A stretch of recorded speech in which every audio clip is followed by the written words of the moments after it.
Nung nagluto ako ng paksiw ng pata, ang dami nagsabi na humba raw yan.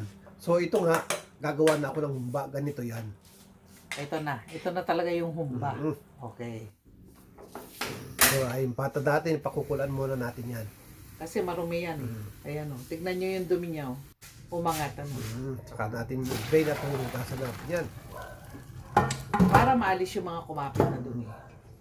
Sa ganitong proseso, mabango yung pata natin. Kahit na i-one pot natin to. Kasi ang humba namin ay one pot lang. Ano? One pot na yan. Walang gisa-gisa yan. Basta pakuluan lang ninyo yung inyong pata para maalis yung amoy baboy niya. Ano? Kasi may amoy talaga yung pata na ganun. So, ayan na. Yung ating bawang, isang buo. Wala pang apoy to. Sibuyas, medium size. Saka natin ilalagay dyan yung pata. Ayan yung napakuluan. Isalansan lang mabuti dyan. So yung soy sauce natin, 1/4 cup. 1/4 cup din yung ating vinegar. 1/2 cup na pineapple juice, yan ang wala sa paksiw. Ayan. Pero meron yan sa humba. Brown sugar, 1/4 cup. Yung galing sa Hong Kong ito, yung pure siya, ano. Kaya ganyan yung kulay. 1/4 teaspoon na asin. Lalagay tayo ng bay leaves. Ay, star anise. Yan ang wala sa paksiw, ano. Yung star anise. Paminta. Saka natin sa bawalan 2 cups. Oo.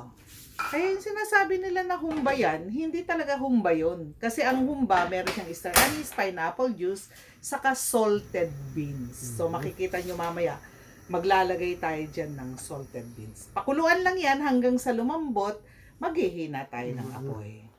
Ayan. So, ayun na yung salted beans. Hugasan lang bago ilagay para hindi maalat. Yun natin banana blossom. Binabad na yan. So, ayan na. Magpapalambot na lang tayo nito. So, minsan sa recipe kasi, ang pagkakaiba lang minsan, isang rekado lang, iba na yung tawag. Ano? So, mag-flip-flip tayo every 15 minutes. Hanggang sa lumambot na yan. Ayan. Yan po ang humba. Ganyan po ang humba ng Mang Peps.